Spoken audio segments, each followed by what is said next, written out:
Ever look into an animal's eyes and feel like they're seeing straight through you? Not judging, not demanding, just seeing? That's how it started. On a Tuesday, May 14th, rain had slicked the sidewalks of my neighborhood into dark mirrors, reflecting the bruised purple of a fading evening sky. The air smelled like wet earth and exhaust, a city spring trying its best. I was walking home, slower than usual. My shoes made a soft, rhythmic shush against the pavement, the only sound besides the distant sigh of traffic. Inside, I felt hollow, like an echo chamber where the only thing bouncing around was the absence of my sister, Clara. 6 months since the accident, 6 months of a silence so loud it deafened everything else. Her apartment, now mine, felt cavernous, filled with ghosts of her laughter, her unfinished knitting projects, the lingering scent of her jasmine perfume on scarves I couldn't bring myself to move. My own life felt stalled. Work was... Friends tried, bless them, but their sympathy had started to feel like a weight, their careful questions like probes into a wound that wouldn't close. I'd taken to walking these streets after dark, seeking anonymity in the city's indifferent hum. Seeking, I didn't know what. Just, not the silence waiting at home. That's when I heard it. A sound so small, it almost dissolved into the patter of leftover rain dripping from a rusty fire escape. A high, thin, insistent mew. Not plaintive, exactly. More persistent. Like a tiny, furry announcement. I stopped, peered into the narrow alleyway squeezed between Mrs. Henderson's overflowing flower pots and Mr. Petrovsky's perpetually padlocked tool shed. It was a space barely wider than my shoulders, choked with discarded cardboard boxes slick with rain and the sad detritus city alleys collect. There, huddled against the damp brick wall, tucked under a sagging flap of cardboard, was a kitten. Or, mostly a kitten. He was small, yes, maybe 10 weeks old, but there was nothing soft or cuddly about him. He was a study in grubby determination. Sleek black fur plastered wetly to a surprisingly sturdy little frame, except for one stark white sock on his front left paw. His eyes, wide and luminous green in the gloom, locked onto mine. No fear, just assessment. He mewed again, louder this time, imperious, as if summoning me was simply the natural order of things. "Hey there, little guy," I murmured, crouching slowly. The damp concrete seeped cold through the knees of my jeans. "You lost."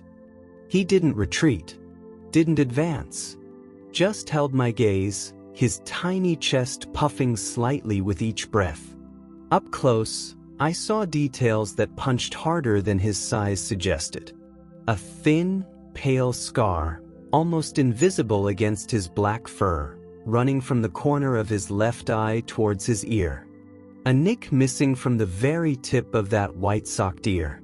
This wasn't some pampered house cat who'd slipped out. This was street smart, battle-worn on a miniature scale. He'd seen things, survived things.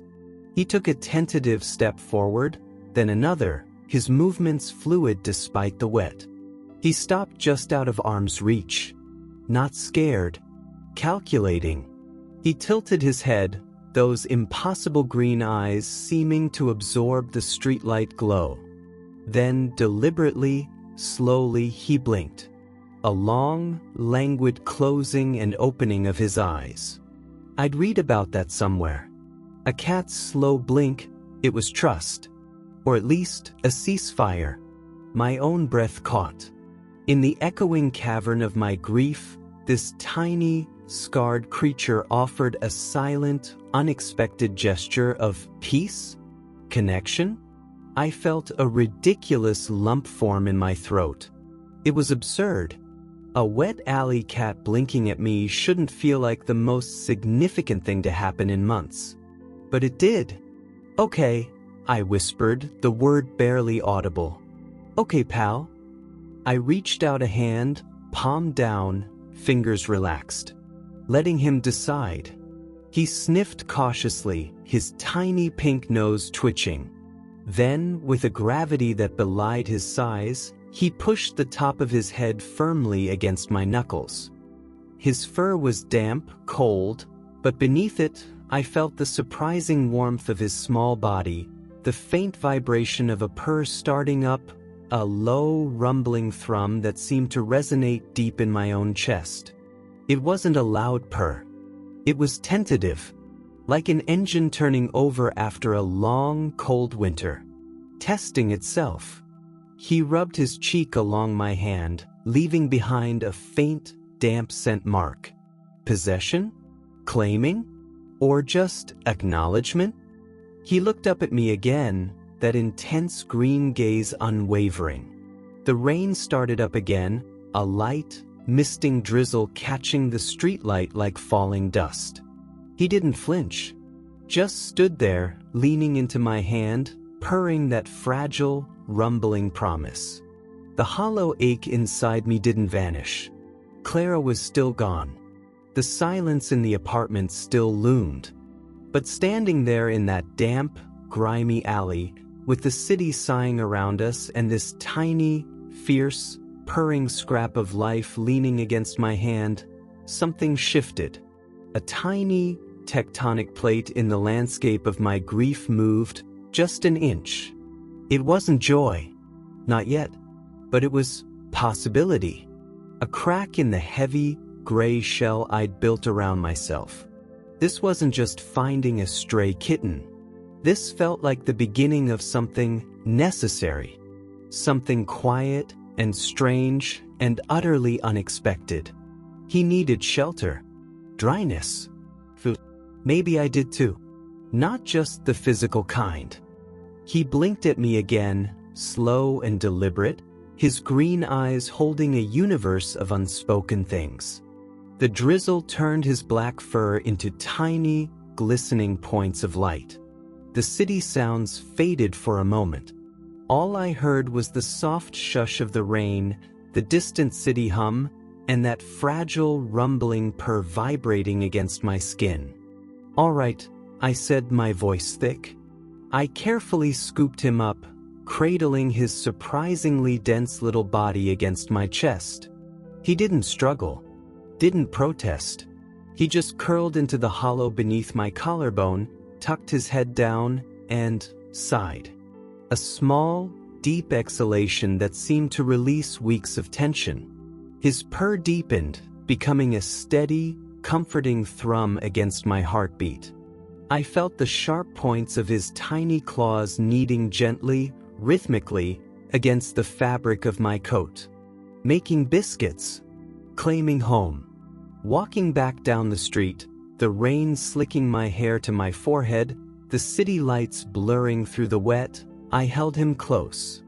The weight of him, the warmth, the simple, living reality of his purring body, it filled a space inside me I hadn't realized was so vast, so empty. He wasn't just a kitten I'd found. He felt like a message. A small, damp, scarred messenger from the universe, delivered to a dark alley on a rainy Tuesday night. I looked down at the top of his head, a sleek curve of wet black fur. "What am I going to call you, huh?" I murmured. He didn't lift his head, just purred louder, vibrating against my sternum. The white sock on his front paw glowed faintly in the streetlight. Sock? Too cute. Too soft for this little warrior. That scar by his eye, a badge of survival. He needed a name with grit, with quiet strength. I thought of the alley, the damp bricks, his unblinking green eyes. The way he'd simply decided on me. "Ash," I said softly. The name felt right. Like stone. Like something that endured. "Your name is Ash." He shifted slightly, tucking his nose deeper into the crook of my arm. He didn't object. A small, dark ember found in the rain. a spark in the gloom. Holding him, feeling his solid warmth and listening to the steady engine of his purr, walking towards the apartment that held so much silence. I felt it again. That quiet shift. Not the end of grief, but the beginning of something else. Something fragile and fierce and utterly unknown. Ash had arrived. And nothing, I sensed instinctively, would ever be quite the same again. The rain fell. The city murmured. And a tiny, purring heartbeat pressed against mine, marking the start of a story I hadn't known I needed. The apartment door clicked shut behind them, sealing out the city's damp sigh. Inside, the silence Clara left behind rushed in, thick and heavy, like dust motes suspended in still air. The familiar scent of her jasmine perfume, now fading into the walls, mingled with the smell of old paperbacks and emptiness. Clara set Ash down gently on the worn rug just inside the door. He didn't bolt, didn't cower. He simply sat, a small, damp statue of black fur with one luminous white sock, surveying his new kingdom with those unsettlingly green eyes. "Right?" Clara whispered, her voice sounding too loud in the quiet. "Home." She peeled off her wet coat, the movement awkward, her limbs stiff with residual grief and the unexpected weight of responsibility. Ash watched her, his head tilted slightly, tracking her every motion. She moved to the small kitchenette, her footsteps echoing slightly on the hardwood. The hollow feeling inside her pulsed, a familiar ache. 6 months. Half a year without her sister's laughter bouncing off these walls, without the clatter of her knitting needles, without her exasperated sighs when Clara burned the toast. The apartment wasn't just quiet, it was waiting. Waiting for a life that wouldn't return. She filled a chipped cereal bowl with water, found a small saucer. What did kittens eat? She rummaged through sparse cupboards, settling on a can of tuna she'd bought for salads she never made. The metallic snick of the can opener pierced the silence. Ash's ears pricked forward, his entire body tensed, a coiled spring. She forked some tuna onto the saucer, set it carefully on the floor a few feet away from him, along with the water. He didn't move immediately. His gaze flickered from the food, to her, to the shadowed corners of the living room, assessing threats, weighing trust. Finally, with a deliberate slowness that spoke of hard-learned caution, he approached. He sniffed the tuna, long and deep, then glanced up at her again, as if seeking permission or assurance. Clara held her breath. He lowered his head, took one delicate bite, then another. His eating wasn't frantic, like a starving creature. It was methodical, precise, almost dignified. A survivor savoring safety. She sank onto the floor herself, leaning back against the cupboard door, watching him. The rhythmic crunching was a new sound in the apartment. A living sound. He finished the tuna, meticulously licked the saucer clean, then turned to the water bowl, lapping with quiet efficiency. Done, he sat back on his haunches and stared at her. Not demanding more. Just staring. His green eyes held an unnerving depth.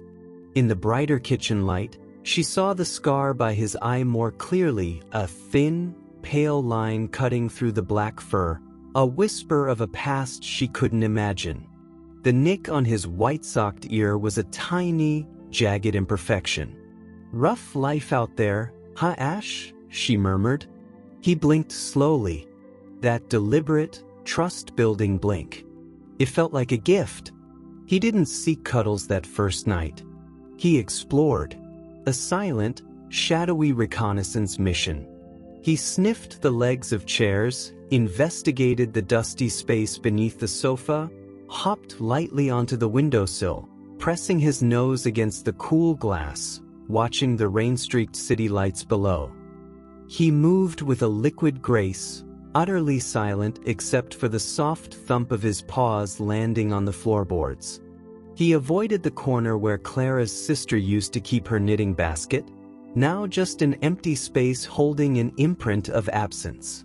Clara watched him, a strange warmth unfurling in her chest, fragile as a new leaf. It wasn't happiness, exactly.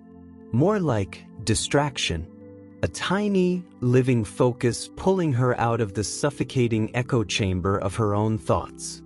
She found an old, soft towel and fashioned a makeshift bed in a quiet corner of the living room, away from the drafts. Ash inspected it, sniffed deeply, then deliberately walked past it. He chose instead to curl up beneath the overstuffed armchair, a dark smudge in the deeper shadows. Hidden. Protected. His green eyes glowed for a moment in the dimness before he tucked his head down. Sleep didn't come easily for Clara.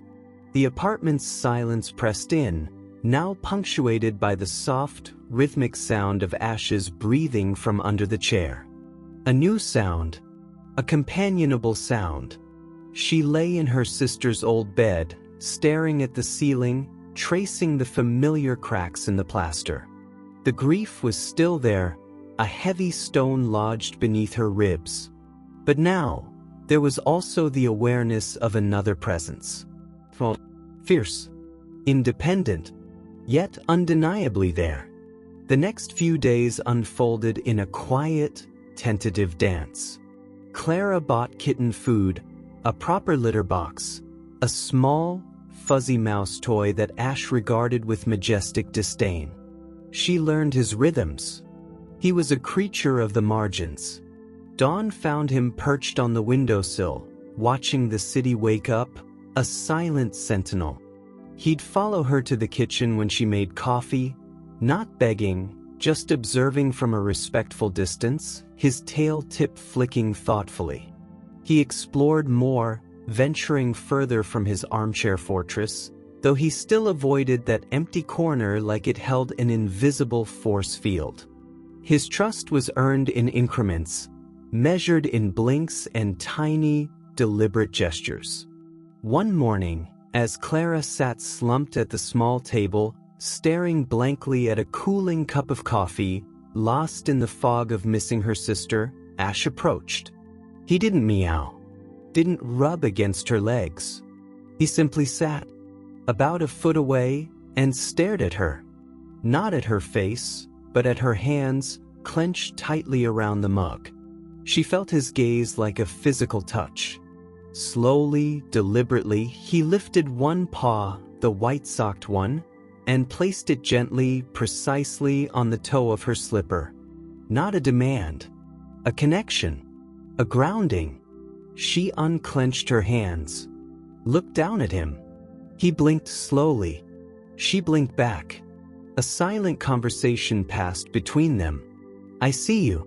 I'm here." Another time, she found herself crying, quietly, hopelessly, while folding laundry, the scent of her sister's favorite sweater triggering a fresh wave of pain. She sank onto the sofa, the sweater crumpled in her lap, shoulders shaking. Ash appeared. He didn't jump onto her lap. He paced a slow circle around the sofa, his movements fluid, watchful. Then he leaped lightly onto the armrest, a few feet away. He sat tall and still, watching her cry with an unnerving intensity. Not pity, just witnessing. After a long moment, he stretched out along the armrest, turning his back to her, presenting the sleek curve of his spine, the vulnerable nape of his neck. A gesture of supreme trust. A silent offer, "You are safe to grieve. I guard this space." His quiet presence was an anchor. The storm of tears eventually passed, leaving her drained, but less alone than before. Ash remained on the armrest, a small, dark guardian. The sensory details of his presence slowly wove themselves into the fabric of her days. The soft PRRT sound he made when she entered a room, not a meow, just a vocalized acknowledgement. The warm, biscuity smell of his fur when he dozed in a patch of sunlight. The surprising weight and solidity of his small body when he finally, tentatively, allowed her to pick him up for brief moments. The texture of his fur, sleek and cool over dense muscle. The rasp of his tiny tongue when he groomed his white sock with fastidious care. The deep, rumbling purr that started low in his chest, a vibration she could feel through her palm when she dared to stroke his back. It wasn't constant. It was a gift, offered sparingly, a sign of profound contentment. She talked to him. Not baby talk, but quiet murmurs. She told him about her sister, about the accident, about the suffocating silence. She told him about her job at the quiet library, about the friends who meant well but didn't understand the cavern inside her. She told him about feeling lost. He listened, head tilted, green eyes fixed on her face, occasionally blinking slowly. He never judged, never offered platitudes. His silence was a profound kind of listening, a space where her unspoken pain could simply be. One rainy afternoon, much like the one she'd found him, Clara was sitting on the floor sorting through a box of her sister's old photos. The grief was a dull, persistent ache. Ash was investigating a sunbeam struggling through the clouds, chasing dust motes with lazy swats. He suddenly stopped. His ears pricked forward, swiveling like tiny radar dishes. His body went utterly still, not the relaxed stillness of sleep, but the focused, predatory stillness of intense concentration. His gaze was fixed, not on the window, but on the empty corner, the one he always avoided. His tail twitched, just once, a sharp, involuntary movement. A low sound, almost inaudible, vibrated in his throat. Not a growl, not a purr. Something else. Something alert, intense. Clara felt a prickle of unease crawl up her spine. "Ash," she whispered. He didn't look at her. His entire being was focused on that empty space. The silence in the apartment felt different now, charged, expectant. What did he see? What did he sense that she couldn't? The hollow corner seemed to hold a new weight, a silent question hanging in the air. Ash remained frozen, a small, black statue radiating focused attention, for a full minute. Then, as suddenly as it began, the tension left his body.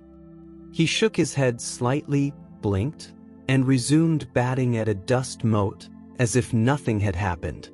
But the air in the room felt changed. Sharper. The mystery of the corner deepened. The breakthrough came at night.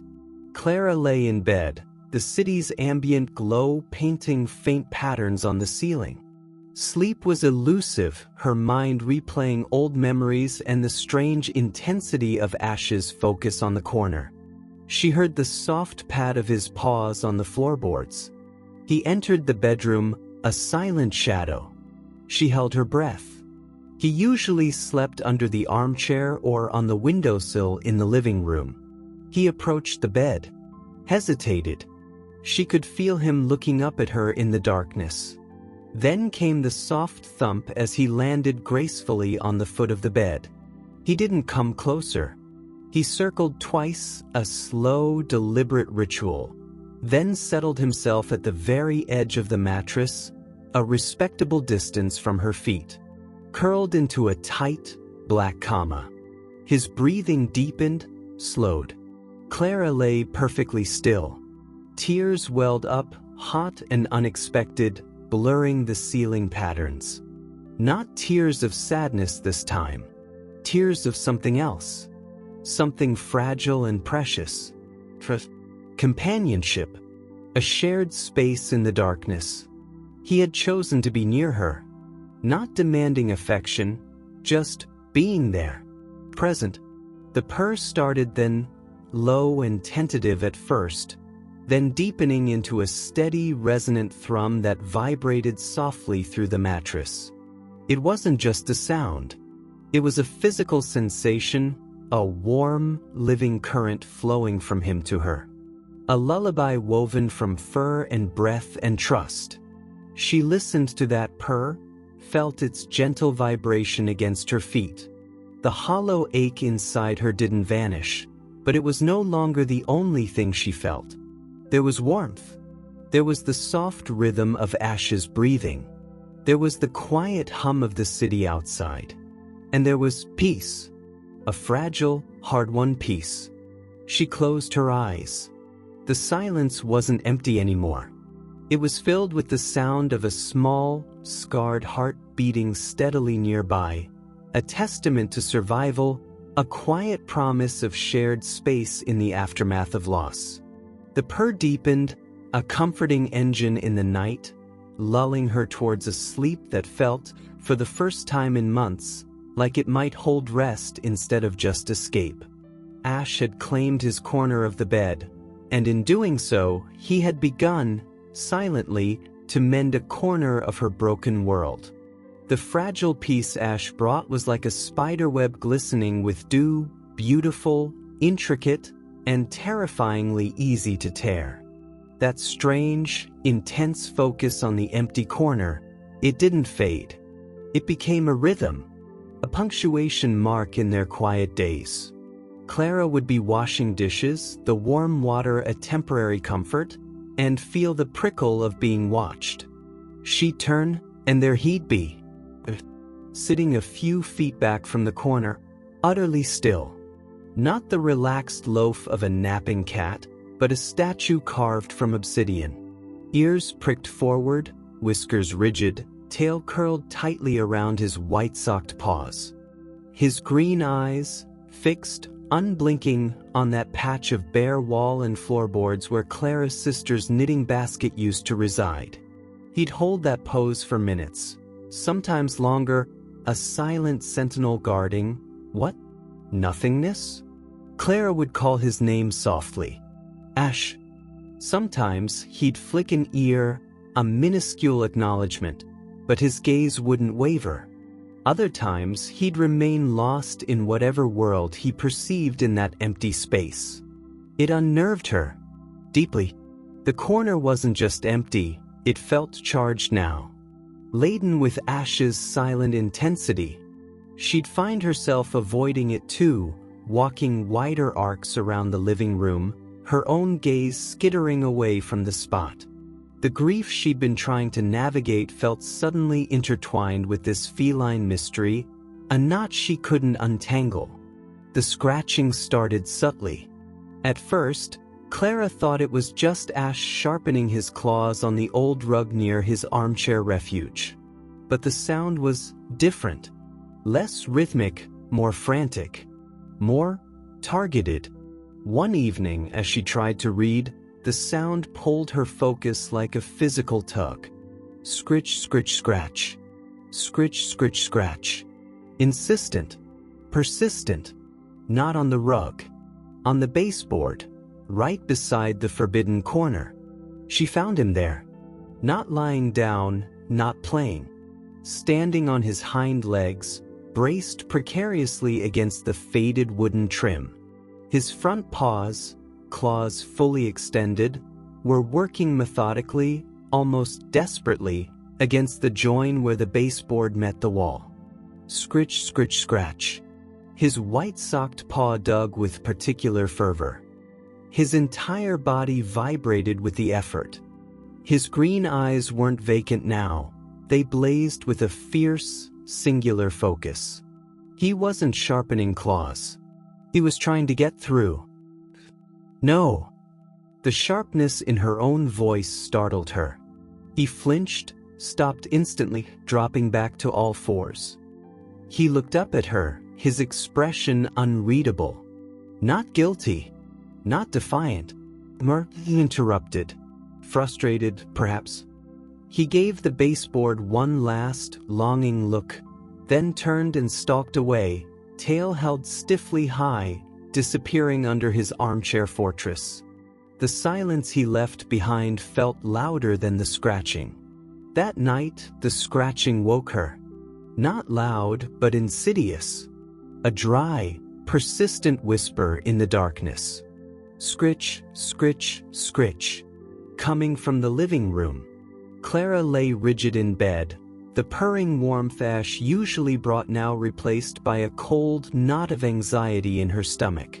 She strained to listen. Scritch, scritch, this, scritch, scritch. It wasn't random. It was focused. Determined. She pictured him, standing there in the moonlight, his small black form straining against the wood, that white sock flashing in the gloom, driven by something she couldn't comprehend. She got up, padded silently down the short hallway. The living room was bathed in the cool blue wash of streetlights filtering through the blinds. Ash was exactly where she'd imagined, braced against the baseboard, claws working the same spot. He didn't stop when she appeared in the doorway. He didn't even glance at her. Scritch, scritch, scratch. The sound scraped against her raw nerves. The hollow corner felt like a physical presence now, a void Ash was desperately trying to breach. Ash, she whispered, her voice thick with sleep and unease. Stop. Please. He paused. His head turned slowly. His eyes met hers in the half-light.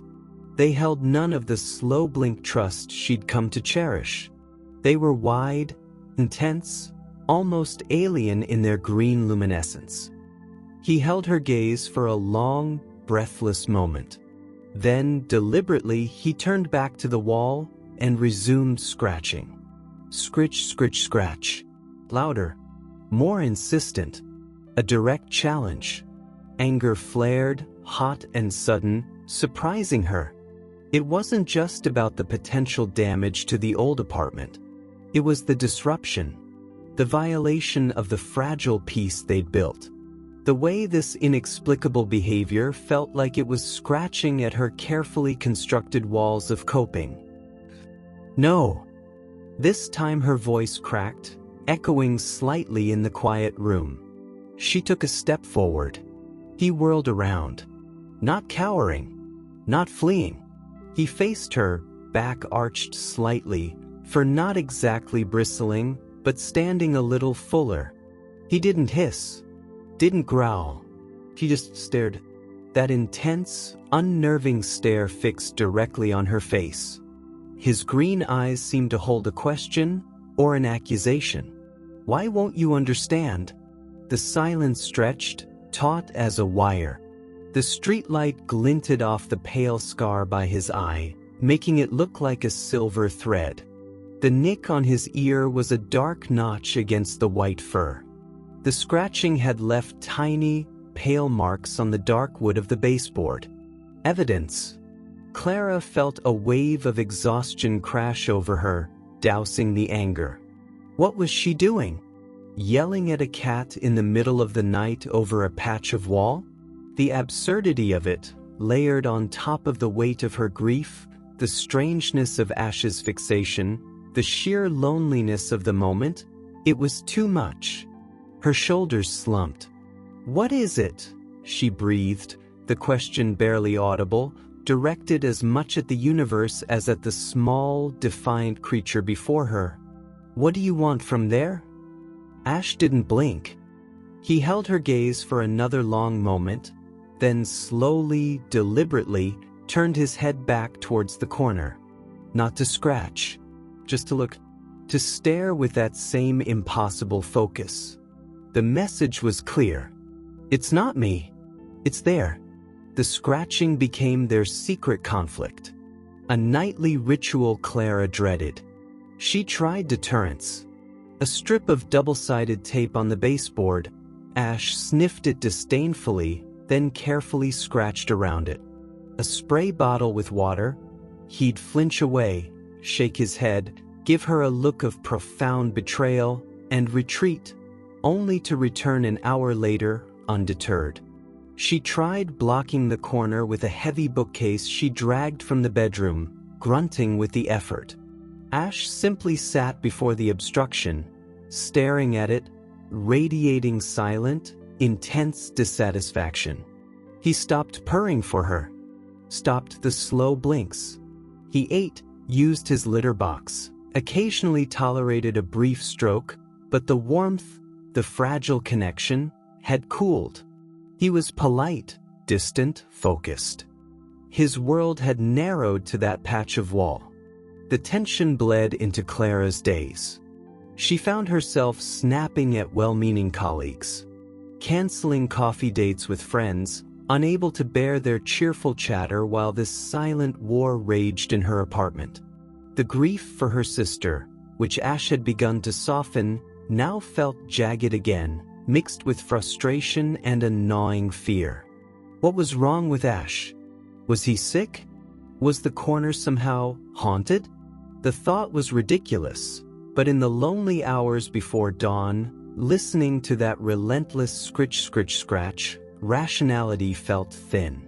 She took him to the vet. A kind-faced woman named Dr. Evans examined him thoroughly. "He's in excellent health, Clara," she pronounced, scratching Ash under his chin. He tolerated it, but his eyes kept darting towards the clinic door. Strong as a little ox. That scar's old, healed beautifully. The ear nick too. He's just got character. She smiled. Sometimes cats fixate on things. A sound only they can hear in the walls? A scent trapped beneath the floorboards? Maybe a mouse got in there once, long ago, and he remembers the smell. She shrugged. Try a pheromone diffuser. Or maybe just let him scratch? It's an old building. Maybe he senses a draft. Let him scratch? The idea was unthinkable. It felt like surrendering to the madness, like letting the mystery win. Clara looked at Ash, sitting stiffly on the examination table. His green eyes met hers.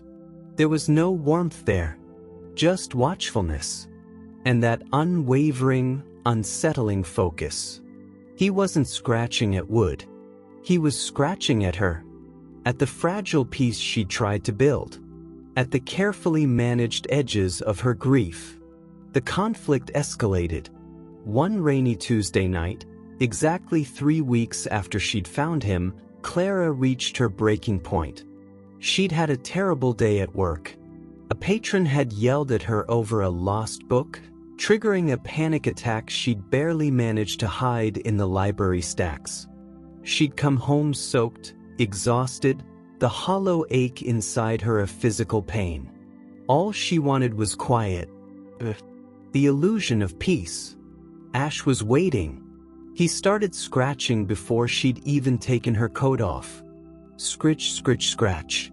The sound drilled into her skull. She ignored it, making tea with trembling hands. Scritch, scritch, scratch. She turned on the radio. Blow. Scritch, scritch, scratch. It was louder, more aggressive than ever. She slammed her mug down on the counter. Tea sloshed over the rim. Enough it. Just stop it. She stormed into the living room. He was braced against the baseboard, claws working furiously at the same spot, which now showed distinct grooves in the old paint and wood. Sawdust clung to his white sock. He didn't stop. Didn't even flinch at her shout. Scritch, scritch, scratch. It was the sound of obsession, the sound of her own unraveling. Blind rage, white-hot and terrifying, surged through her. It wasn't just about the cat. It was about the loss, the loneliness, the relentless, unfair weight of it all. This small creature, this spark of life she'd brought in from the rain, had become a symbol of everything she couldn't control, couldn't understand. Before she could think, she lunged forward. Not to hit him, never that, but to grab him, to physically pull him away from the wall. Her hands closed around his middle. He was warm, solid, vibrating with the effort of his scratching. The shock of contact, her sudden, rough movement, broke his trance. He reacted instantly, not with aggression, but with pure, panicked instinct. A wild yowl tore from his throat, a sound she'd never heard before, primal, terrified. He twisted violently in her grasp, claws flashing out. She felt a sharp sting across the back of her hand, saw thin red lines well up. He wrenched free, landing hard on the floor with a thud.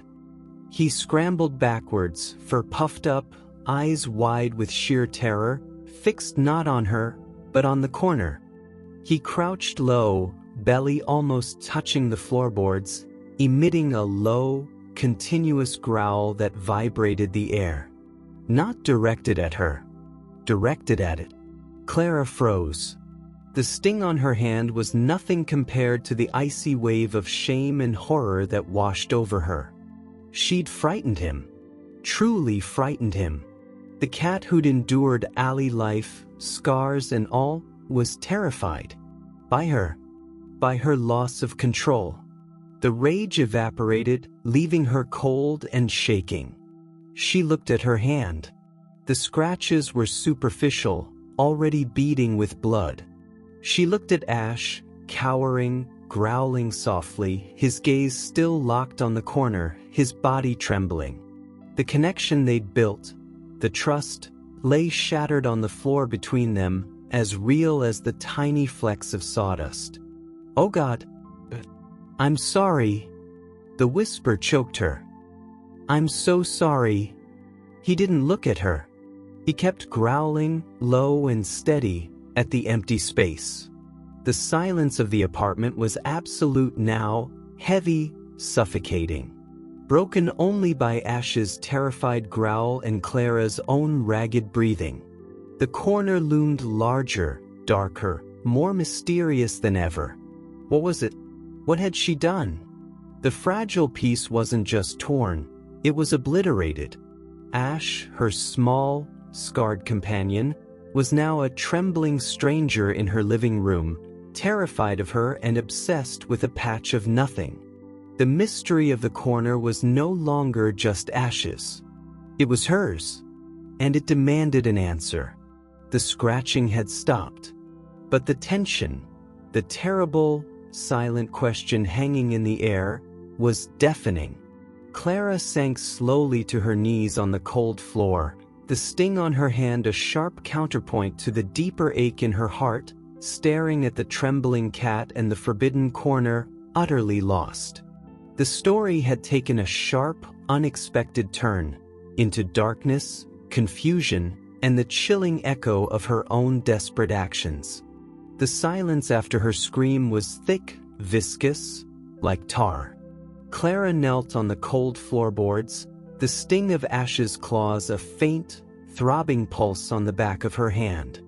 3 parallel lines, beaded with tiny pearls of blood. Insignificant wounds, yet they felt like gaping chasms.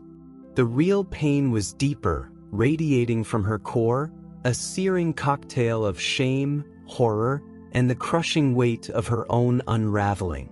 Across the dim space, Ash remained frozen in his defensive crouch, belly pressed low, fur still slightly fluffed. The low, continuous growl had subsided into a tense, vibrating silence. His wide, luminous green eyes weren't fixed on her anymore.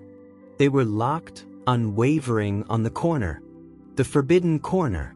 That empty space now pulsed with a terrifying, invisible energy. She'd done this. She'd shattered the fragile trust she'd spent weeks building with this small, scarred survivor. The warmth of his purr, the grounding weight of his paw on her slipper, the silent vigil while she wept, all obliterated in one moment of blind, grief-fueled rage. He wasn't just scared, he was terrified, and his terror was directed at the corner, as if she were merely an obstacle to the thing he truly feared or needed. "Ash," she whispered, her voice raw, scraped thin. "I'm so sorry." The apology hung in the air, useless. He didn't flick an ear. Didn't blink. His entire being was concentrated on that patch of wall and floorboards. His white-socked paw twitched minutely against the wood. Not scratching. Trembling. The sight broke something inside her. Not anger this time. A dam of exhaustion, grief, and helplessness burst. Hot tears, silent and relentless, spilled over, tracing paths down her cheeks, dripping onto the dusty floorboards beneath her knees. She didn't sob. She just clicked. The hollow ache for her sister roared back, amplified tenfold by her own failure, by the alienated terror in the eyes of the one creature who had offered her a semblance of solace. The apartment felt cavernous again, the silence of physical pressure, but now it was charged with the aftermath of violence, her violence, and the unresolved, suffocating mystery of the corner. What is it? The question screamed inside her skull, louder than her own ragged breathing. What do you see? What are you so desperate to reach? Dr. Evans' practical suggestions, mice, drafts, old smells, felt laughably inadequate. This wasn't curiosity. This was obsession. This was need. And in that moment, kneeling in the wreckage of her own composure, Clara understood something fundamental. She couldn't fight Ash anymore. Fighting him meant fighting the unknown force that held him captive. Fighting him meant fighting her own grief, her own desperate need for answers that didn't exist about Clara's death. Fighting him meant losing him completely. The fear in his eyes when she'd grabbed him, she couldn't bear to see it again. A strange calm, born of utter exhaustion and surrender, washed over her. The tears slowed. She wiped her face with the back of her unmarked hand, leaving a smear of dust and salt. She looked at Ash, still a trembling statue focused on the corner. Then she looked at the corner itself, the baseboard where he'd scratched. The grooves were deeper now, the old paint chipped away, pale wood exposed beneath. Tiny curls of sawdust littered the floor like morbid confetti. Okay, she breathed, the word barely audible. Not to Ash. To herself. To the universe. To the ghost of her sister whose presence suddenly felt overwhelmingly real in this charged space. Okay. She pushed herself up slowly, her joints protesting. Ash flinched at the movement, his body tensing further, but he didn't run. His gaze remained locked. Clara walked towards the corner, each step feeling heavy, deliberate. She stopped a few feet away, mirroring Ash's usual distance. She could feel his eyes on her now, his focus shifting slightly from the corner to her. Watching. Waiting. The air felt colder near the wall. Or was it her imagination? She knelt again, not touching him, not looking at him. She focused on the baseboard. On the spot Ash had attacked with such desperate fervor. Up close, the damage was more pronounced. The wood wasn't just scratched, it was gouged, especially near the join with the floor. She reached out a tentative finger, tracing the rough edges of the deepest groove. Ash made a sound, not a growl, not a meow. A low, questioning trill deep in his throat.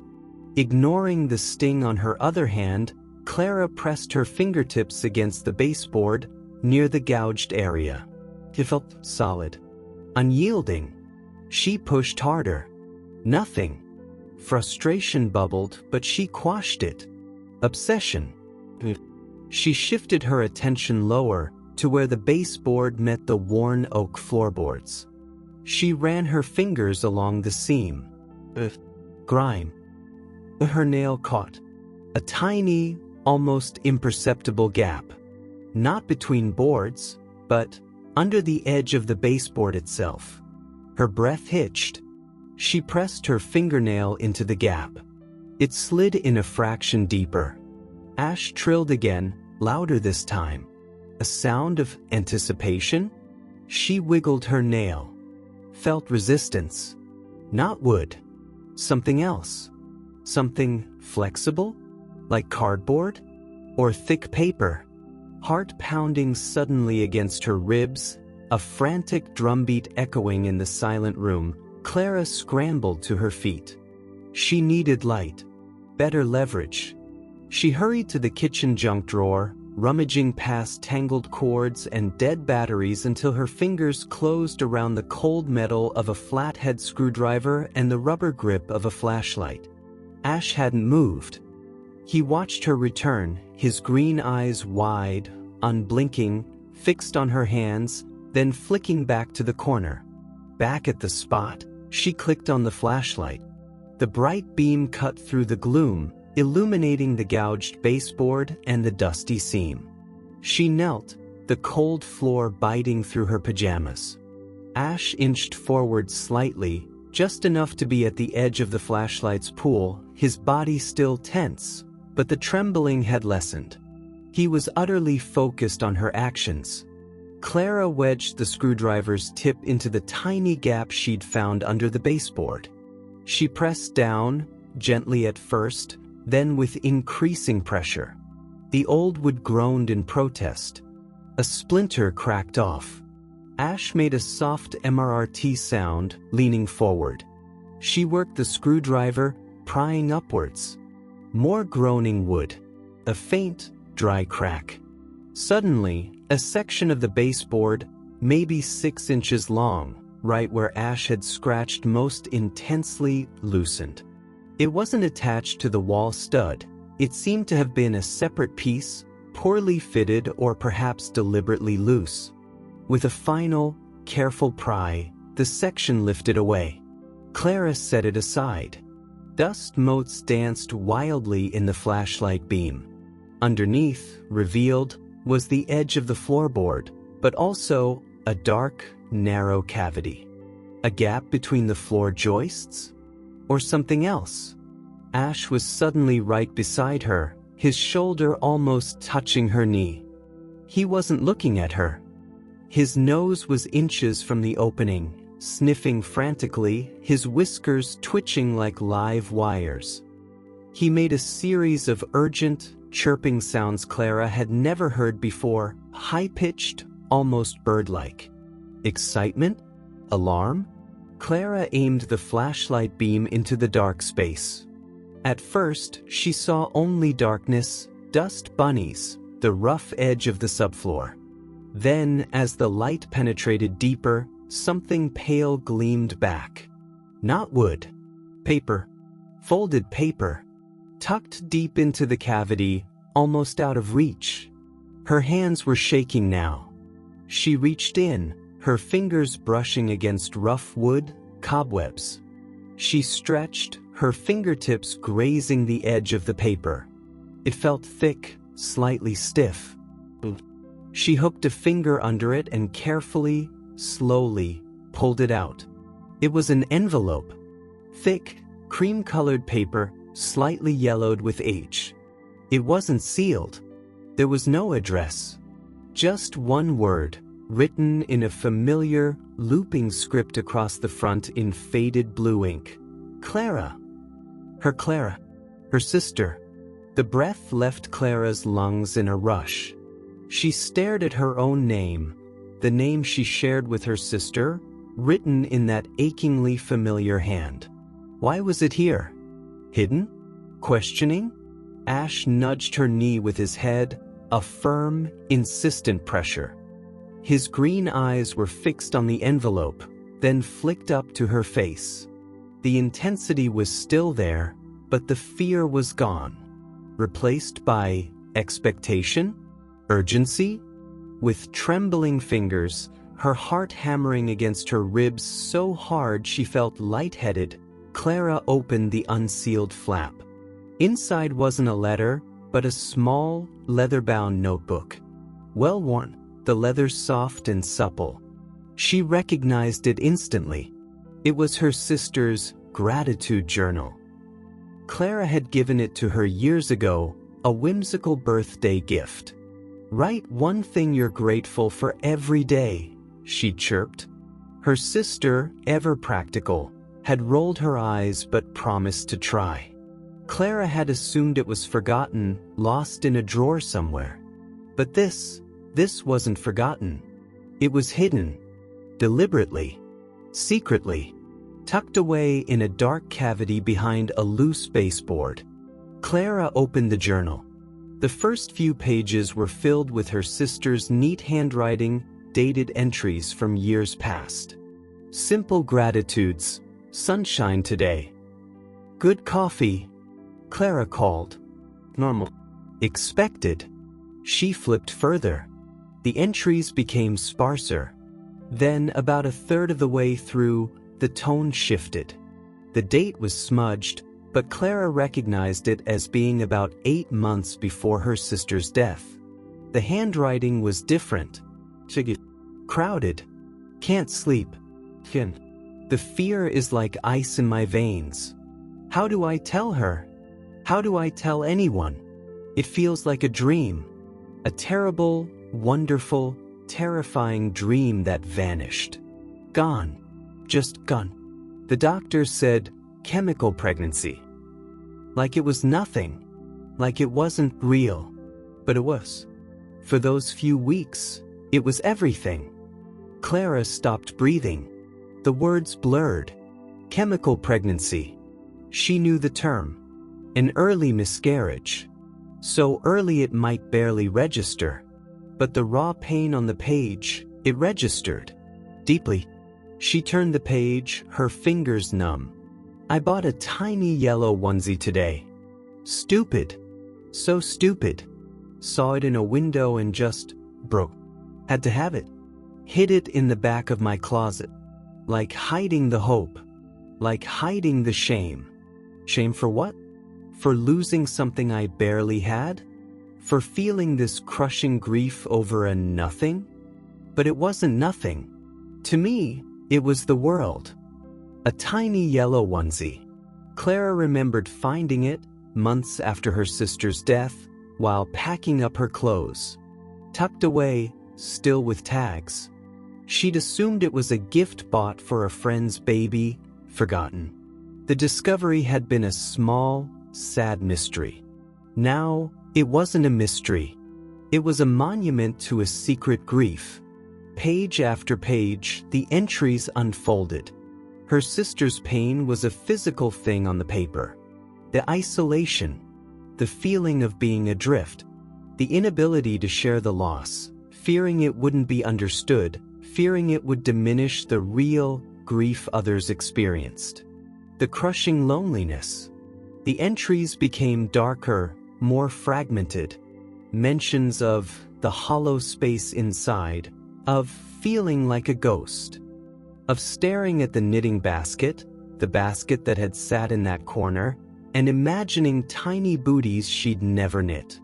Sometimes I just sit here, in the quiet, staring at this corner, this stupid, empty corner. It feels like where the future was supposed to be. Now it's just empty.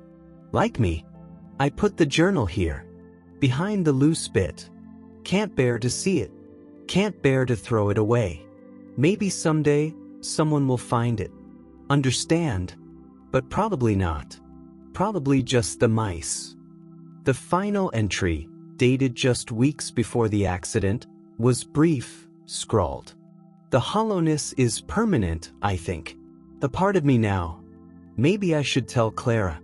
But the words, they turn to ash in my mouth. How do you tell your little sister you lost a piece of a dream she never even knew existed? Easier to just keep walking. Keep smiling. Keep the silence. Clara's vision swam. The flashlight beam trembled violently in her hand, casting jumping shadows. The journal fell from her numb fingers onto the dusty floorboards. A choked sob tore from her throat, raw and guttural, followed by another and another. She collapsed forward, forehead pressing against the cold wood where the baseboard had been, her body racked with tremors.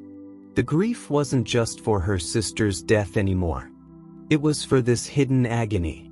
This secret burden her sister had carried alone. This profound loneliness she'd masked with her usual pragmatism and wry humor.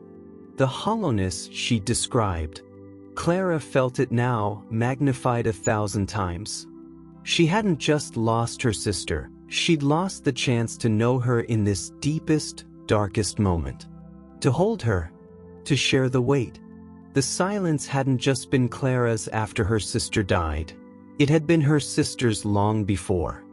"Oh, Clara," she wept, the name a broken plea. "Oh, my sweet, brave Clara, why didn't you tell me? Why did you carry this alone?" The questions echoed in the silent apartment, unanswered. The hidden corner hadn't held a monster. It had held a heartbreak. A silent, solitary grief her sister had literally walled away. Through the blur of her tears, Clara became aware of warmth. A gentle pressure against her side. She lifted her head, sniffling, her face streaked and swollen. Ash was there. Not cowering. Not distant. He had pressed his entire body length against her leg, his sleek black fur warm against her skin. He wasn't purring. He wasn't looking at the cavity anymore. He was looking up at her. His green eyes held no judgment, no fear. Only a deep, quiet understanding. A profound, wordless empathy. He nudged her hand gently with the top of his head, the head with the pale scar, and then rested his chin on her knee. A solid, comforting weight. He hadn't been scratching at a wall. He hadn't been obsessed with nothing. He had sensed the hidden pain. The silent echo of loss trapped in the wood and plaster. He had been trying, in his fierce, feline way, to unearth the secret. To expose the grief buried alongside the journal. To break the silence her sister had imposed, and that Clara had inherited. Clara reached out a trembling, tear-wet hand. She didn't reach for the journal yet. She reached for Ash. She touched the top of his head, her fingers tracing the line of his scar, then sinking into the soft fur behind his ears. He closed his eyes, leaned into her touch, and then the purr started. Not tentative, not fragile. A deep, resonant, rumbling thrum that vibrated up her arm and settled deep into her shattered chest.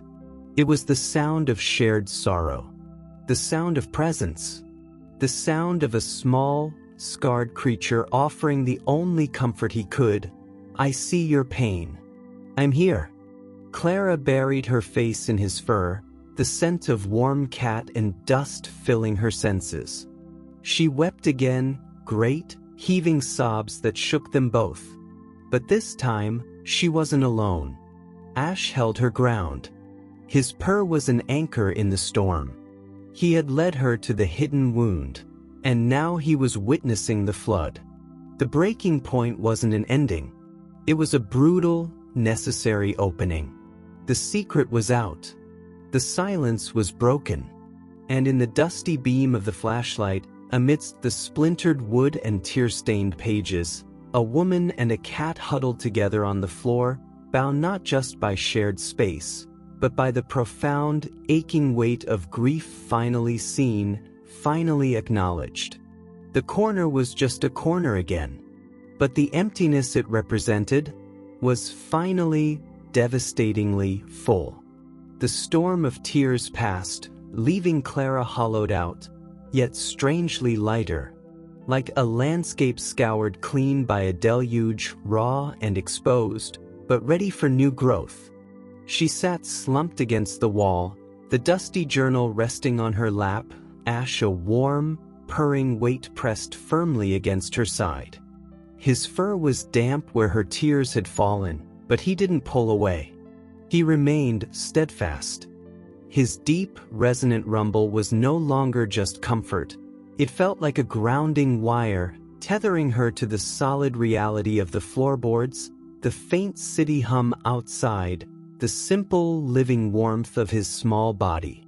The flashlight beam, still shining feebly from where she dropped it, illuminated the jagged hole in the baseboard, the scattered sawdust, the displaced section of wood. Evidence of the earthquake that had just rocked her world. But the terrifying mystery of the corner was gone, replaced by a profound, aching understanding that settled deep in her bones, heavier and more complex than the simple grief she'd carried before. Her sister hadn't just died. She'd lived with a hidden, crushing sorrow. A secret loss Clara had never known, never suspected beneath her sister's practical smile and wry humor. The hollowness Clara felt in the apartment, it wasn't just her own missing piece. It was the echo of her sister's concealed emptiness, resonating in the space she'd left behind. The silence hadn't been absence. It had been layered with unspoken pain. Clara looked down at the worn leather journal. It felt fragile, yet monumental. Not just pages, but a hidden chamber of her sister's heart.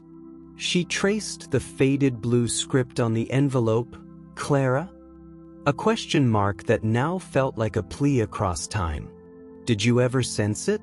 Could you have understood? Ash nudged her hand with his head, a soft PRT vibrating in his throat. He blinked slowly up at her, his green eyes reflecting the dim light, clear and calm. The frantic intensity, the terrified growl, the obsessive scratching all dissolved. In its place was a quiet, watchful presence.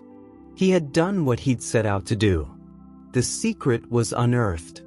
His job, in his fierce, inexplicable feline way, was complete. "I know," Clara whispered, her voice rough but steady. She ran her fingers over his head, tracing the pale scar near his eye, a badge of survival that felt newly significant. "I know now." He leaned into her touch, his purr deepening. The days that followed were different.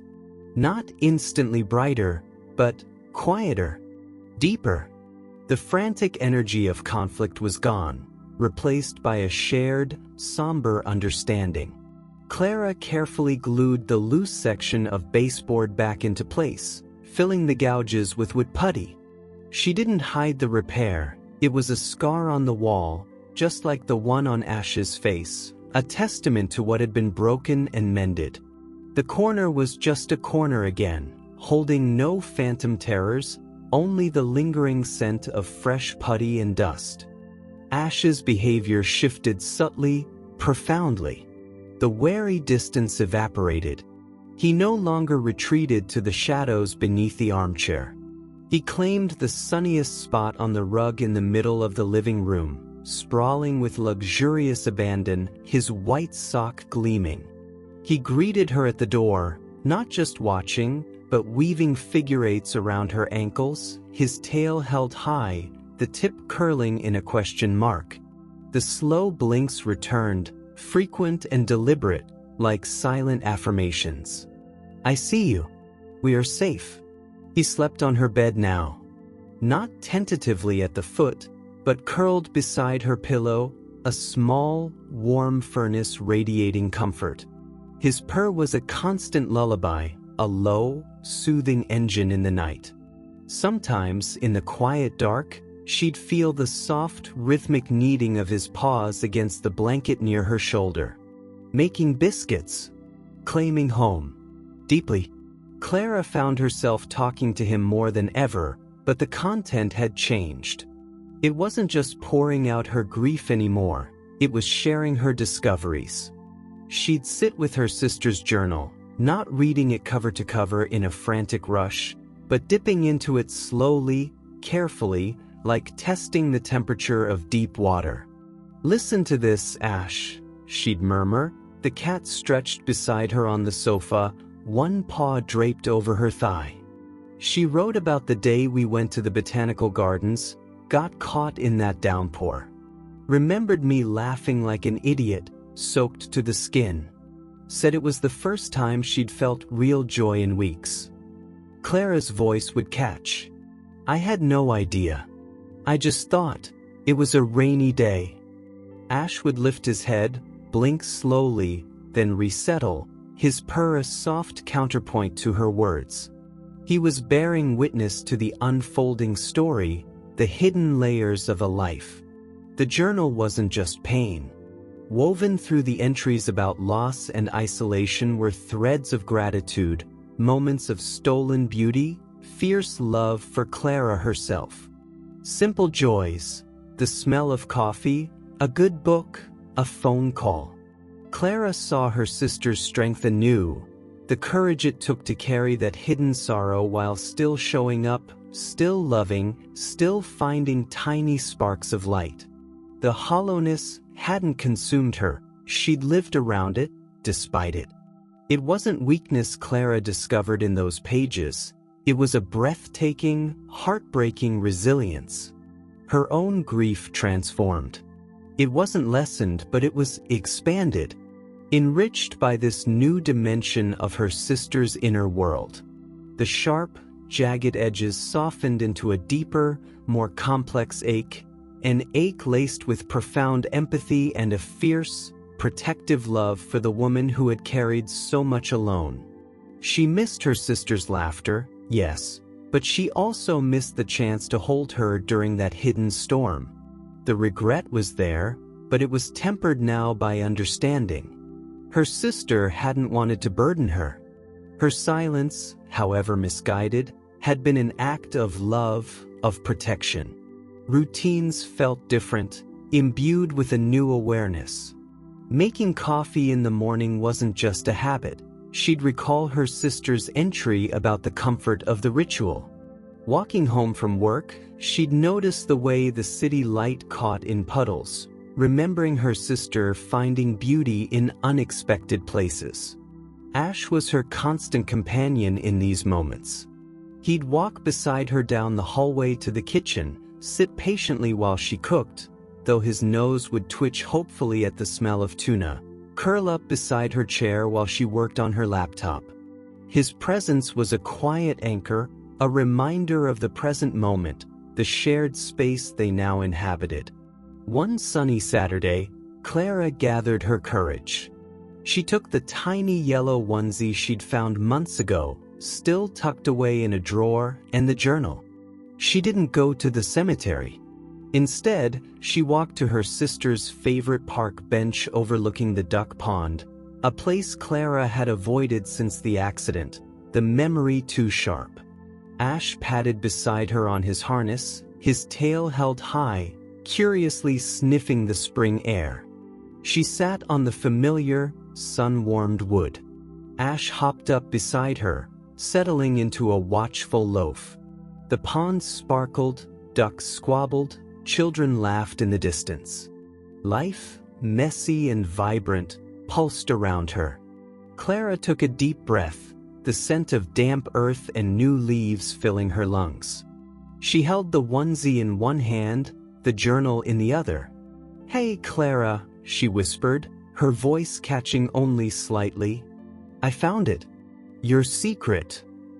She looked down at the soft yellow fabric, so small, so full of lost potential. "I'm so sorry you carried this alone. I wish I could have been there for you. To hold your hand. To tell you it wasn't nothing. That your grief mattered." She traced the stitching on the tiny sleeve. "You were so strong. So much stronger than I ever knew." She opened the journal to a random page, one where her sister had written about the simple comfort of watching sparrows bicker on the fire escape. "You saw the beauty, even in the hollow times. Thank you for that. Thank you for being my sister." Tears welled, but they were softer now. Cleansing. Ash leaned against her thigh, his warmth seeping through her jeans. He looked out at the pond, then up at her, blinking slowly. A silent "I'm here." Clara placed the tiny onesie gently on the bench beside her and opened the journal flat on her lap, letting the sun warm the pages. She wasn't hiding it anymore. She wasn't burying the pain. She was letting it breathe, letting her sister's hidden story exist in the light. She stayed there for a long time, listening to the park sounds, feeling Ash's solid warmth beside her, the sun on her face, the weight of the journal on her lap. The hollowness was still there, inside her. But it wasn't empty anymore. It was filled with the echoes of her sister's laughter, the memory of her strength, the profound love that had prompted her silence, and the quiet, purring presence of the small, scarred creature who had helped her unearth the truth. The grief hadn't vanished. It had simply made room. Room for understanding. Room for Ash. Room for the slow, tentative unfurling of her own life, moving forward, carrying the past with a gentler hand. Walking home, the late afternoon sun casting long shadows, Ash trotting contentedly beside her, Clara felt a quiet sense of integration. The past wasn't a locked door anymore. It was a room she could visit, filled with complex, cherished things. The present held the warmth of a cat's fur and the rhythm of shared breaths. And the future? It was still uncertain, still tinged with the ache of loss, but it no longer felt like a vast, terrifying emptiness. It felt like the path ahead, dappled with sunlight and shadow, one step at a time. Ash looked up at her, his green eyes catching the light, and gave a soft "em." It sounded impossibly like agreement. The corner was closed, the silence broken, and in the space that remained, life, tender, resilient, and quietly shared, was slowly beginning again. Life settled into a rhythm, softer than before. The jagged edges of raw grief had been smoothed by understanding, by the quiet companionship of a small black cat, and by the weight of her sister's truth resting openly now on Clara's bookshelf. The journal wasn't hidden. It sat beside a framed photo of her sister laughing, sunlight catching her hair. A monument, not to death, but to a complex, courageous life. Ash seemed content in this calmer atmosphere.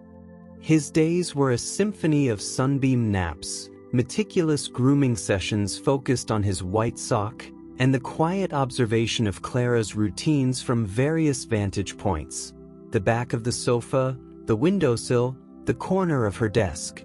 The frantic scratching was a distant memory, the repaired baseboard just another part of the apartment's lived-in landscape.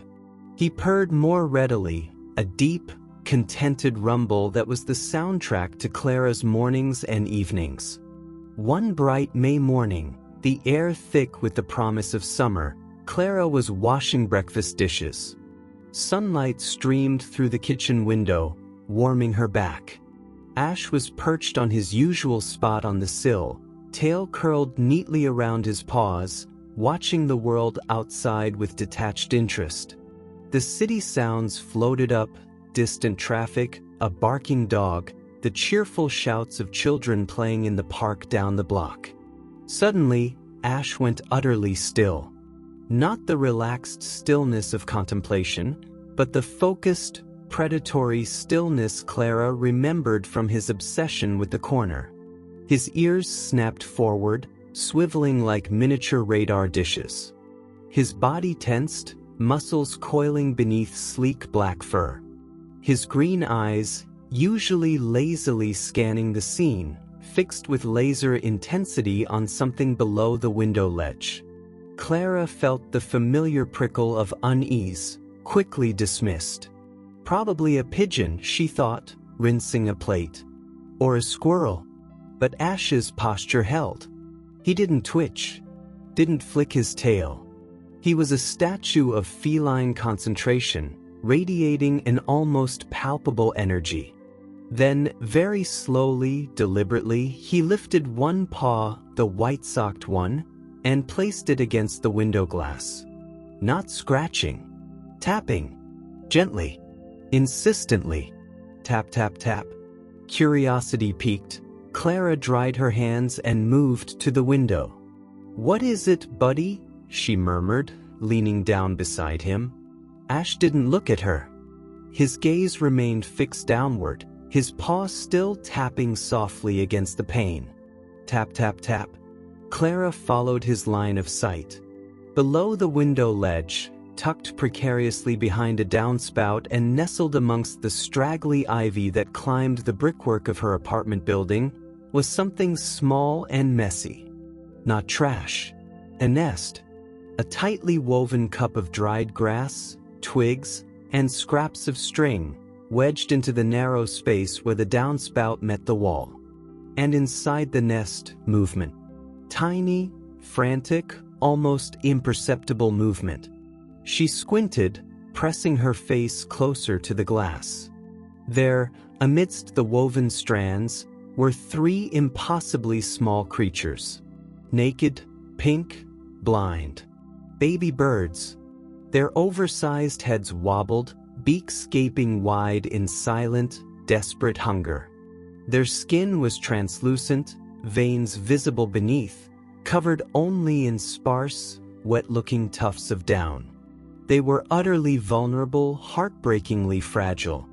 "Oh," Clara breathed, the sound catching in her throat. "Oh, Ash." He stopped tapping. He looked up at her, his green eyes wide and serious. Then he looked back down at the nest. A soft chirping sound escaped him, unlike anything she'd heard before.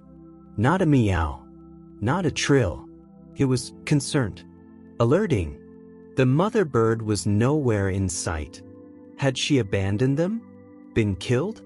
Was she frantically searching for food? The nest location was terrible, exposed to the elements, easily accessible to predators like cats. Clara's heart clenched. The tiny, gaping beaks seemed to embody pure, desperate need. Ash made the soft chirp again, then looked back at Clara. His message was clear, wordless, but unmistakable. "Look. See? They need help." It wasn't a command. It wasn't a request born of hunting instinct. It was information. A sharing. He had sensed them, heard their silent struggle, and he had brought it to her attention. Just as he had sensed the hidden pain in the wall, he sensed the fragile life clinging to existence just outside their window. Clara didn't hesitate. The instinct was primal, bypassing thought. "Okay," she whispered, her voice tight with urgency. "Vish, stay." She grabbed her phone, fingers trembling as she searched for local wildlife rescues. She called the first number, explaining the situation in a rushed voice: the exposed nest, the tiny, helpless birds, the absent mother. The woman on the other end was calm, practical. "Don't touch them if you can help it," she advised. "The scent might deter the mother if she's still around. Can you monitor from a distance? If the mother doesn't return in an hour, or if they seem weak, call back. We'll guide you." Clara spent that hour perched on a kitchen chair dragged to the window, Ash a silent sentinel beside her. She watched the nest with an intensity that mirrored his earlier focus. The tiny bird squirmed weakly. One seemed lethargic, its movements slower than the others. The city sounds faded into a background hum. All Clara heard was the frantic beating of her own heart and the imagined silent cries of the nestlings. Ash remained utterly still, his green eyes fixed unblinkingly below, his body taut with watchfulness. He didn't try to paw at the window. He didn't vocalize. He just witnessed. Guarded. The hour crawled by. No sign of a parent bird. The lethargic chick stopped moving altogether. Clara's throat tightened. She called the rescue back. Following their precise instructions over the phone, she became a field medic. She found a small, clean cardboard box, lined it with soft, unscented paper towels, warmed a heating pad on low, wrapped it in another towel, and placed it under half the box. Using soft, clean tweezers, sterilized quickly with boiling water, she carefully, oh so carefully, transferred the 2 remaining nestlings from the cold, exposed nest into the warm, makeshift incubator. Their skin felt terrifyingly delicate cold. They were lighter than breath. She placed the box high on a shelf in her quietest room, away from drafts and noise, as instructed. The rescue volunteer promised someone would come within the hour. Ash followed her every move. He didn't try to jump up to the box. He sat on the floor beneath the shelf, looking up, his tail twitching occasionally, a low, concerned rumble vibrating in his chest.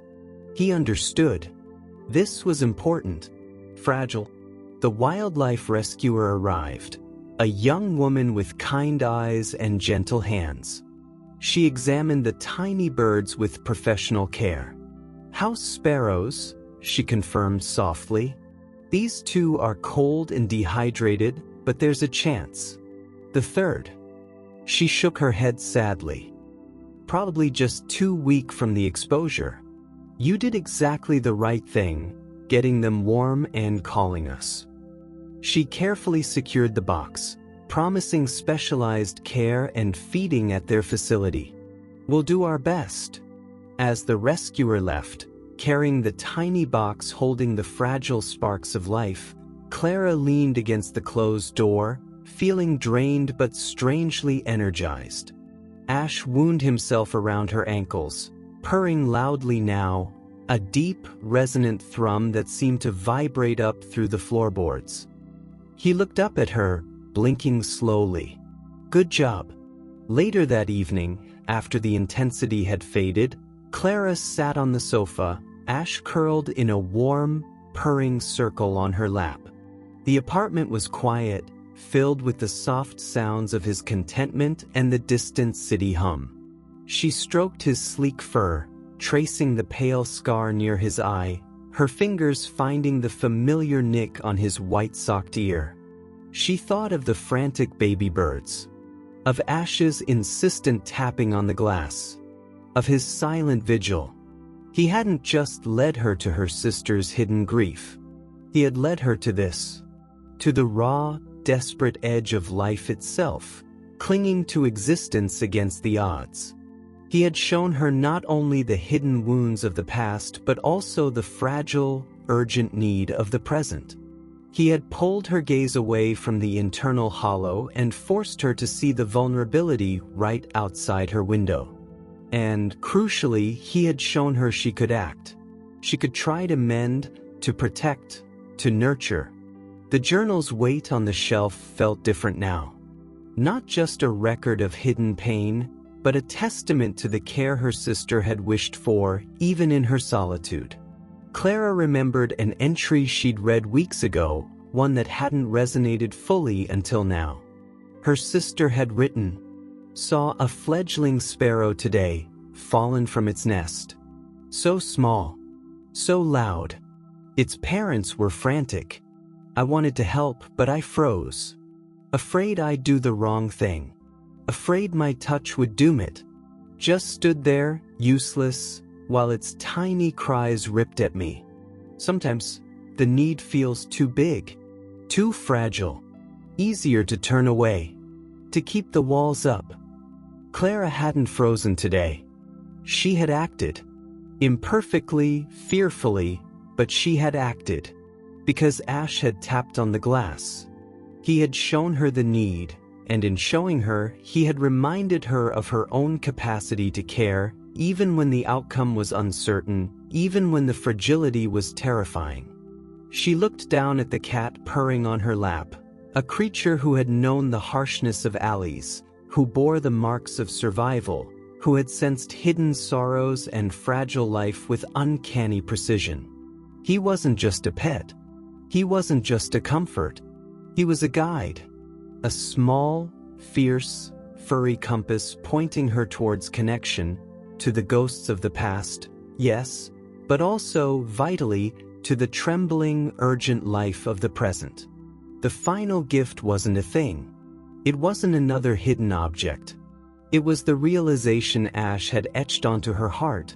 The walls we build to hide our pain also wall us off from life's fragile, necessary beauty.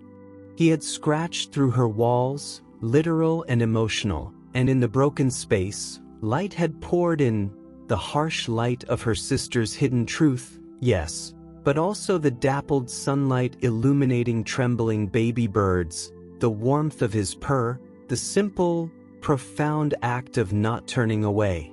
She bent her head, resting her cheek against the soft fur between Ash's ears. He purred louder, a deep, rumbling engine of contentment. Outside, the city lights began to twinkle on, one by one. Somewhere, hopefully, 2 tiny sparrows were being fed drops of nourishment by gentle hands.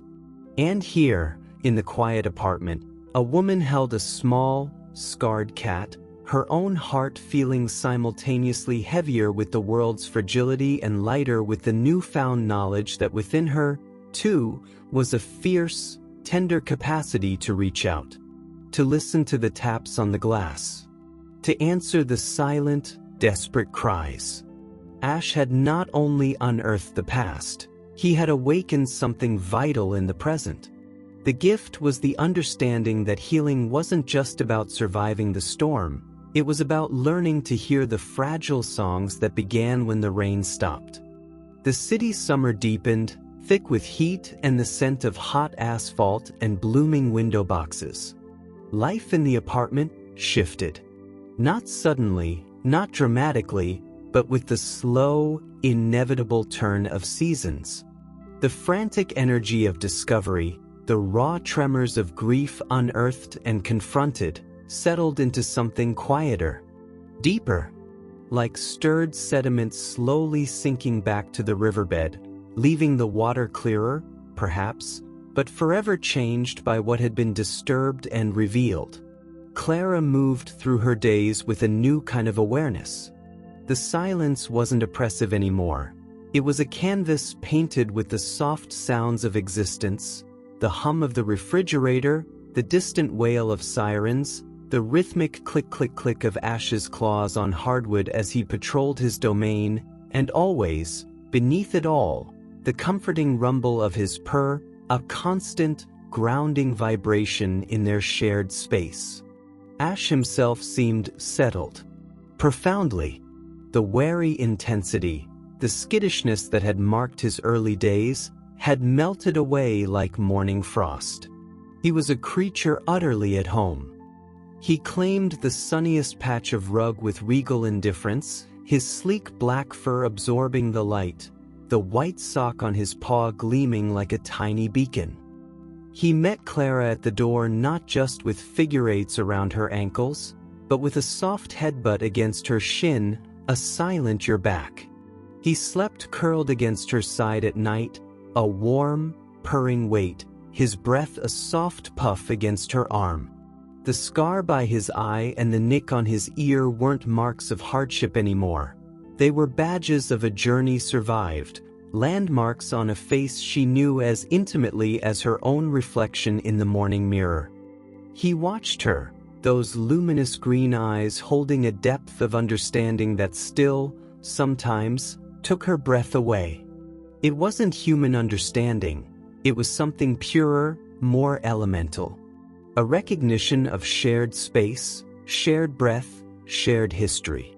The journal remained on the shelf, no longer a hidden wound but an open testament. Clara didn't read it every day, but she touched it sometimes. Ran a finger over the worn leather, the faded blue script of her name. It was a conversation now, not an excavation. "I see you, Clara," she'd think. "I see the strength it took.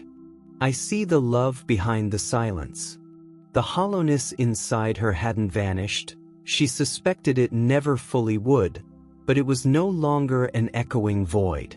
It was a space filled with complex textures, the sharp ache of loss, the softer warmth of cherished memory, the profound gratitude for truths finally known, and the steady, purring presence of the small, dark creature who had refused to let the silence win.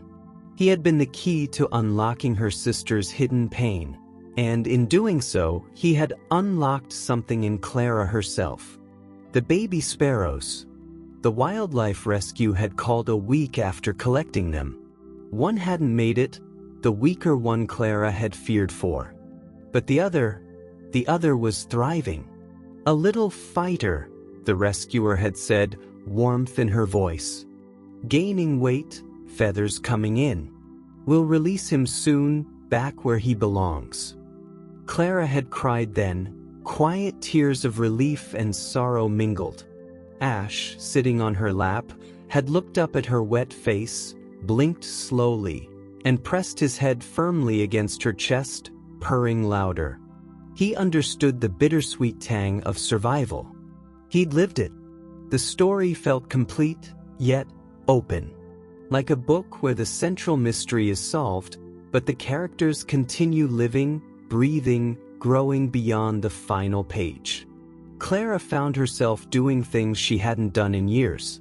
She called an old friend, not out of obligation, but genuine desire. They met for coffee, talked for hours, the conversation flowing around Clara's grief without drowning in it. She started volunteering one Saturday a month at the city animal shelter, cleaning cages, filling water bowls, offering quiet companionship to abandoned cats whose wary eyes sometimes reminded her of Ash's early gaze. She didn't adopt, she sensed, was a solitary soul in his acceptance of her, but she brought home the scent of fur and disinfectant, and Ash would sniff her hands intently, a low rumble in his throat as if approving.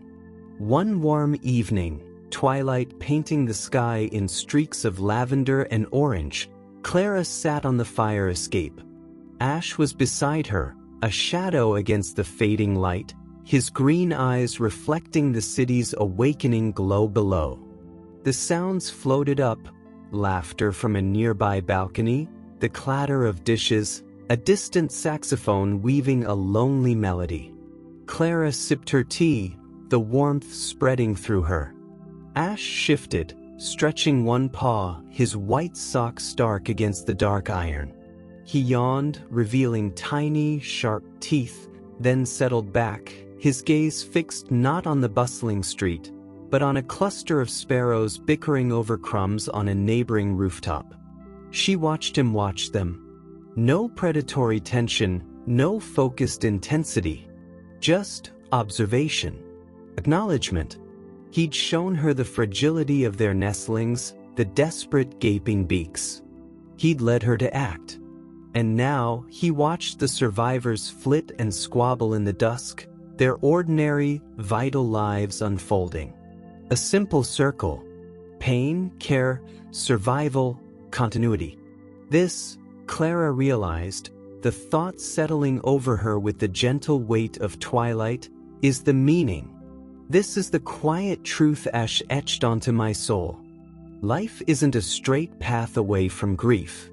It's a landscape forever marked by the valleys of loss. We carry the hollow spaces. We carry the scars, the pale lines by the eye, the nicks on the ear, the grooves in the heart. But we also carry the incredible, counterbalancing force of connection. The purr vibrating through the darkness. The slow blink across a room. The insistent tap-tap-tap on the glass that forces us to see the trembling life just outside our walls. Ash hadn't healed her grief. He hadn't erased her sister's absence or the weight of her hidden sorrow. What he'd done was far more profound. He'd taught her to live alongside it. To let the ache exist without letting it consume the space meant for sunlight, for sparrows, for warm fur beneath her hand, for the courage to reach out and refill a water bowl at the shelter. He'd shown her that the walls we build to protect our pain inevitably wall us off from life's fragile, necessary beauty.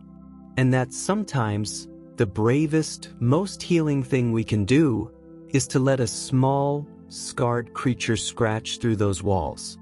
To let the light and the vulnerability pour in. The message wasn't loud. It wasn't shouted from rooftops. It was whispered in the rumble of a purr, written in the slow blink of green eyes, carried on the tapping of a white-socked paw against glass. It was the quiet understanding that love isn't the absence of pain, but the courage to feel it deeply while still choosing to see the nestlings. To hear the silent cries, both within the walls and beyond the window, and to respond, however imperfectly, with an open hand. The saxophone player below hit a long, mournful note that hung in the cooling air. Ash turned his head, his ears swiveling towards the sound. Then he looked back at Clara. He blinked. Slowly, deliberately. "I see you. We are here." Clara reached out, her fingers sinking into the soft fur at his neck. He leaned into her touch, his purr deepening, a resonant vibration that seemed to travel up her arm and settle deep within her chest, filling the hollow spaces with its warm, living hum. The city lights shimmered below, countless points of light in the vast, embracing darkness. Above, the first brave stars began to appear. Ash's purr was the anchor, the steady heartbeat of their shared world. The grief was still there, a familiar constellation in her internal sky. But it was no longer the only light. Beside it, just as bright, just as real, shone the fierce, tender, purring warmth of the present moment. Of a rescued cat who had become the rescuer. Of a life irrevocably scarred, yet undeniably, beautifully whole. The story of the alley cat and the grieving woman wasn't about an ending. It was about a beginning forged in brokenness. It was about the unexpected, life-altering grace found in a pair of green eyes that saw through walls, both plaster and pain. It was about learning that sometimes, the most profound healing comes not from forgetting the storm, but from learning to dance, however tentatively, in the fragile, precious sunlight that follows, with a purring heart pressed close beside you. If this journey with Ash and Clara touched your heart, if you believe in the quiet magic of animals who find us when we need them most, please tap that like button. It tells us these stories matter. Let us know in the comments, has a cat or any animal ever led you to an unexpected moment of healing or discovery? Your stories connect us all. Share this video with someone who understands the language of purrs and the power of second chances. And if you haven't already, hit subscribe and ring that notification bell. Because every day brings a new story of pause and purpose, of whiskers and wonder, waiting to be told. We'll see you tomorrow, for the next chapter waiting just around the corner. Until then, may you always hear the tap on your own glass. Good night.